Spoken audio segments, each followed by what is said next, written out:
Ladies and gentlemen, before we get started on the stories, I just wanted to say that this does come from MrRipper's subreddit. With that said and out of the way, D&D Players of Reddit, what made your very first experience in D&D so awesome and or terrible? Part 1.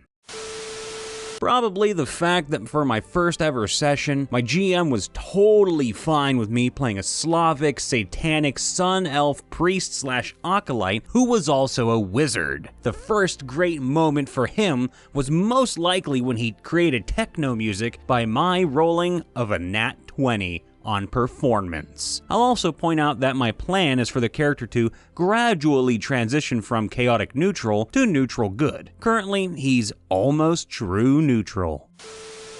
So my first 5e campaign was a one-shot on Discord. The DM, AWOL, has a setup for us, the players, to escape a hallway filled with doors, with randomized monsters behind each door, and they are either illusions or real. He was using a deck of cards, and there were 20 doors. I was playing a monk, and after searching all 20 doors, we, mostly me, found 5 succubi behind the deck. I managed to get black eyes before getting them healed with nat 1s. He was shuffling the cards legit and pulled Queen of Hearts 5 times. 2 of them were real. The last door was the 5th succubi, and being the degenerate I am, I try to seduce and I fail, and then decide to break the crystal and make the portal appear. The succubi gets sucked in, and I check the portal with my rope. The DM meant to ward us off with a fire on the rope, but another player got jealous and kicked me in. Turns out, I land in the succubi dimension. I managed to seduce the succubi at disadvantage. Then 5 more show up. After being captured, I then escape, I seduce them all, and then have them take me to the queen. And then I seduced the queen while at disadvantage still, and become the king of the succubus realm. I derailed the entire one-shot. I played D&D for the first time on 6/9/2020 on Discord. It was awesome. My character's name is Piron. He is a red draconic sorcerer variant human, and the other 2 members are tieflings. One is a warlock named Lilith, her otherworldly patron is the Raven Queen, and she took Pact of the Tomb when she got to level 3. And the other tiefling is a barbarian, and her name is Amnes of the Blue Whale. She left the session early, so she's still at level 2. Hey, congratulations on playing D&D for the first time this year. It was a really cool first session that the DM was really into. He had a map drawn out and a pretty good amount of role-playing and combat. He did these amazing voices for the characters, and I was so enthralled in it. The group itself was 5 of us, and the only 2 guys were me and the DM. He invited the 3 girls, and I was brought along as a friend with my roommate. She asked, and he said it was fine. And it was a really good session, and everyone enjoyed themselves, and he explained the rules really well. The group, minus me, went out on a couple's night out. I wasn't invited because I want in the D&D society, and he made very sexually charged advances to the girls. Even when they rejected his advances, he just pushed her over and stormed off. At least, I assume that's what he meant. I didn't know any of this had happened for a while because there were multiple group chats I wasn't in. From the D&D society where they had agreed not to talk to him or play with him anymore. So a few weeks passed with no word on another game. I didn't want to ask when the next one was because I didn't want to force him to DM if he didn't want to. So I was waiting for him to ask. I asked my roommate about the D&D thing and she explained it all. So a good session retroactively made bad by a shitty DM.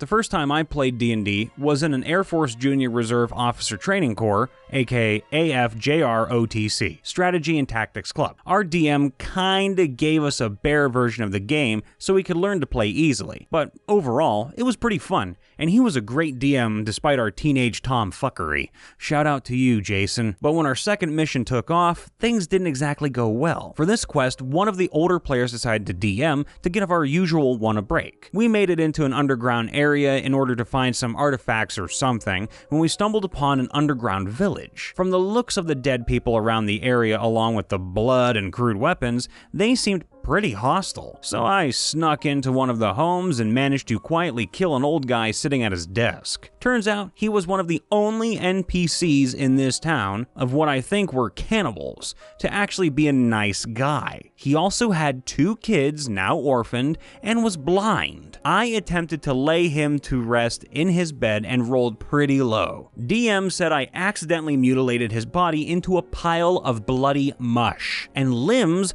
which then spawned a very angry black soul spirit that disappeared and would hunt me down for the rest of that character's life. Got me a bit internally and externally steamed. Considered quitting after that session, but once the previous DM got his position back, I decided to stick with it for the long haul. Been playing ever since. I'm the type of guy who doesn't like fantasy too much, but on our first campaign, I was able to tame an owlbear named Bosco Mysterio. My character named Castorboros Mysterio, and now I'll do anything in my power to protect it. We started the Storm King's Thunder campaign. Some of the other players in the group had previously started another campaign, but this was my first time even rolling a d20. We just did an introductory mission to get me used to the mechanics. I was playing a tiefling rogue who specialized in daggers. We had a quest to save some local townspeople from a cave that goblins had taken them to. The path forked whenever we entered the cave. The left side had rough terrain and a lot of rocks. The right path was straight and uncluttered. I decided to take the game plan from Onward and take the Path of Peril. We took the left route and ended up cut off at a dead-end waterfall/water hole. I stupidly went in the furthest, and we were all asked to roll a perception check. Our ranger ended up rolling the highest and noticed something dripping off the ceiling. Black ooze leaked to the floor. Arrows and melee weapons didn't seem to damage it, so our druid and I ran into the water so it would chase us and dissolve. However, it could swim. It hit both the druid and I, so we took a little damage, but it took a permanent 1% off our AC. We ran out and down the other cave.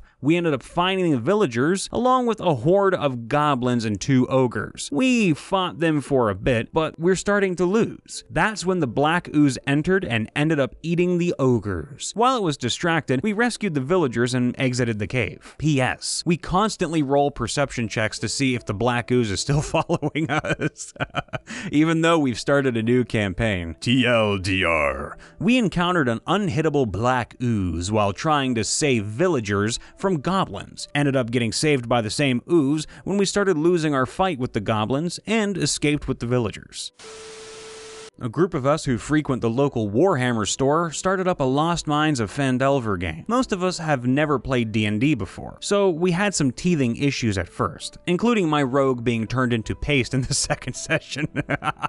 But most of it was an amazing adventure. We bypassed what we thought was going to be a massive battle with an orc clan by pretending to be a traveling bar. Con saves left and right to see how drunk we were. This ended with fighting and killing an ogre, and our dwarf barbarian becoming an honorary orc, and the creation of Death Brew. Death Brew turned into Molotov cocktails on steroids. Thankfully, we didn't abuse this. Our sorcerer wound up talking down the dragon Venom Fang mid-combat, due to our fighters being tied up with ash zombies. We just couldn't roll high enough to hit them. And when we did hit them, we did pitiful damage. When we did assault Cragmaw Keep, we had a small army to assist us. Then, the final dungeon dive into the titular mine was amazing. Got some temporary weapons of +1 due to some RP shenanigans and amazing rolls. The DM having to rewind a combat entirely because he forgot something. Thank fuck for that. A goddamn wizard duel, homebrewed, and then chucking 6 Molotovs at the final boss just because he pissed us off. The cheating bastard shot our tiefling druid after she beat him in the wizard duel. Oh, and my Eldritch Knight fighter created a magic machine gun. Our DM ruled it was okay to cast magic missile, then action surge to cast it again. And I can't forget that our bard was forced to multi-class into warlock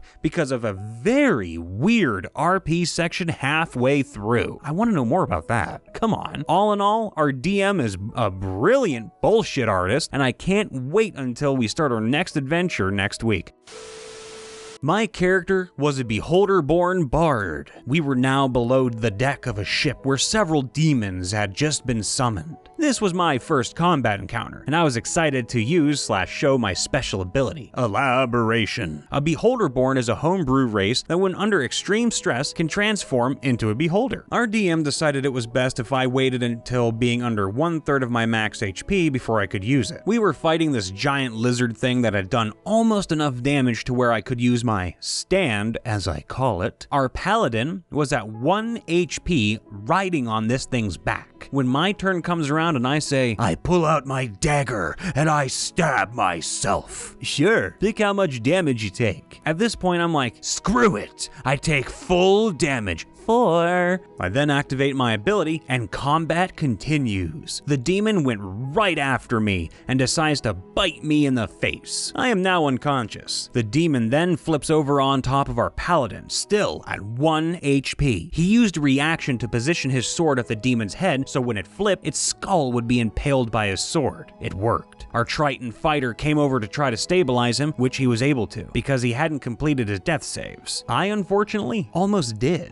While Gerald the Paladin was being stabilized, I had to make one last death save. The last 2 had both been 9 and failed. I rolled the die and 9. Keep in mind, me and the Paladin were the only ones with healing spells, and he was unconscious. Even if he was conscious, he didn't have any resurrection spells. Now, you might think that I just described a terrible experience, but listen to this. The whole campaign was based off of Joe Cat's Gorb meme, and we were essentially trying to ascend Gorb to godhood. The DM was sad that my first character died the way he did, so in an act of pity, he had Gorb as a god come back from the future and resurrect me. It wasn't even some grand affair. He just said, oh yeah, future Gorb resurrects you cause I feel kinda sad your first character died. Best part, everyone except the unconscious paladin was in a different room when this happened, and not a single person was fazed by the fact I came back from the dead. Best DM ever.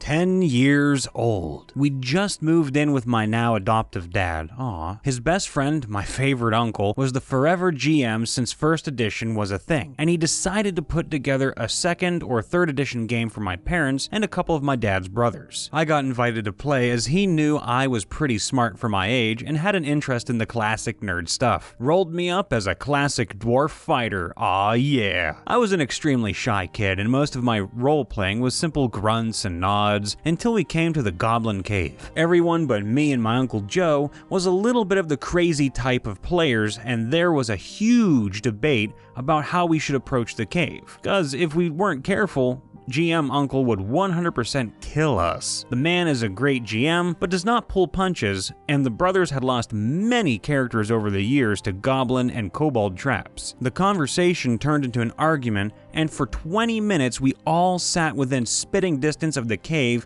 while they went over plans and which was best until I finally piped up. Excuse me? Silence. Jamie, Dad, is a wizard, right? With a frog familiar? Why don't we just send the familiar in to scout for us and report back what it sees? If we see any goblins in the first room, we can throw oil down and light it to smoke them out. If the room's empty, we can move up and fortify the position and repeat the process. I played a lot of RTS and war games as a kid. Man, that was smart. Everyone just looked at each other for a moment before bursting out laughing. At first, I thought they were laughing at me, but one of my uncles explained that they were laughing at themselves for not thinking of it first. Throughout the rest of the dungeon, I got to wow my dad and uncles with my tactical intellect as I solved as many sticky combat situations and exploring puzzles as everyone else. We didn't always go with my plans. Uncles knew the GM well enough to smell a trap, and I was too inexperienced to spot them. But to this day, they're still impressed that I legitimately came up with some of the best plans in that dungeon. But my favorite one was and always will be simply sending that frog down the tunnel.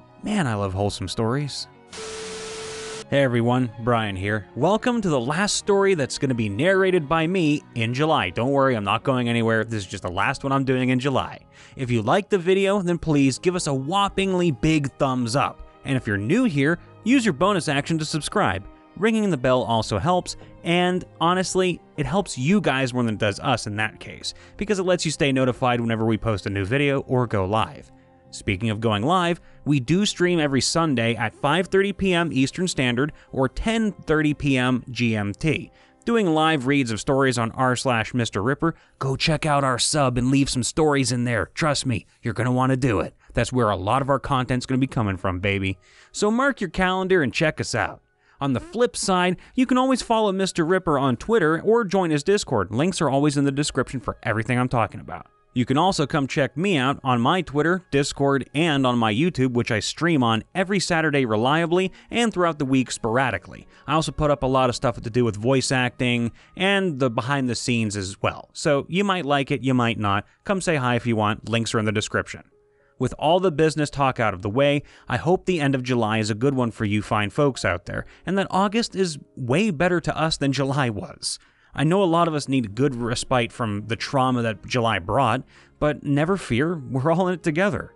To that end, I encourage each and every one of you to stay close to your family and friends, as well as to take time out of your day to talk to one another in our comments below, or on Twitter, or just even at your local grocery store. Just say hi, give them a smile and a wave. You honestly have no clue how much 5 minutes or even 30 seconds of your day might mean to someone else. I've seen so many people lately teetering on the edge because of all the nasty stuff going on out there, so make some time for people, and more so, make some time for yourself, because we're all here and we're all valid no matter what we're going through. And remember, for me, you really do matter. I know I joke around a lot, especially when I'm on stream with my high energy and whatnot, but I mean it. When I say you matter, you matter. So don't hide your pain, talk it out, and it's better than bottling it up. Believe me, I know. All the love from me and the boys, Scott and Dave. Stay safe, be happy, and enjoy the rest of July. Brian, out.